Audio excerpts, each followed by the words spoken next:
আসসালামু আলাইকুম প্রিয় শিক্ষার্থী, আজকে আমরা দেখব পানিতে ঘড়ির প্রতিবিম্ব। এই ধরনের অঙ্ক আমরা একটা সূত্র ইউজ করব। 18টা 30 থেকে অর্থাৎ 18 ঘন্টা 30 মিনিট থেকে যে সময় দেওয়া থাকবে সেটা বিয়োগ করে দিলেই আমরা অ্যান্সার পেয়ে যাব। 1 নম্বর অঙ্ক, একটি ঘড়িতে 10টা 30 বাজে, পানির প্রতিবিম্বে কয়টা বাজে? আমরা 18টা 30 থেকে এই 10টা 30 বিয়োগ করে দিব।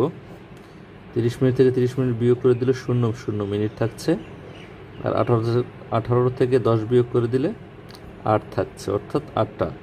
উত্তর হবে খ, 8টা। একটি ঘড়িতে 11টা 45 মিনিট বাজে, পানির প্রতিবিম্বে কয়টা দেখা যাবে? আমরা ওই সূত্রই ইউজ করব। 18টা 30 থেকে আমরা 11টা 45 বিয়োগ করব। একটা জিনিস খেয়াল করি, এই 30 মিনিট থেকে 45 মিনিট যেহেতু ছোট বড়, 30 মিনিট ছোট 45 বড়, বিয়োগ করা যাচ্ছে না, তাই এখান থেকে আমরা 1 ঘন্টাকে এখানে নিয়ে নেব।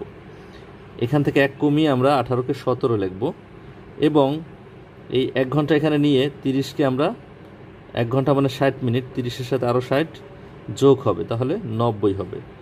আমরা যখন দেখব যে আমার এই মিনিট এই 30 থেকে বড় হয়ে যাবে, তখন আমরা 17টা 90 থেকে বিয়োগ করব। সেক্ষেত্রে আমার অ্যান্সার চলে আসবে।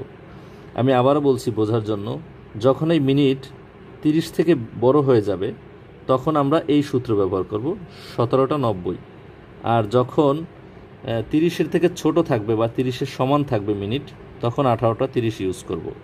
এখন আমরা 17টা 90 থেকে 11টা 45 বিয়োগ করে দিলে, 90 থেকে 45 বিয়োগ করলে 45 থাকছে, আর 17 থেকে 11 বিয়োগ করলে 6 থাকছে, অর্থাৎ 6টা 45। অ্যান্সার 6টা 45। এই ধরনের ভিডিও পেতে চ্যানেলটিকে সাবস্ক্রাইব করুন এবং লাইক করেন।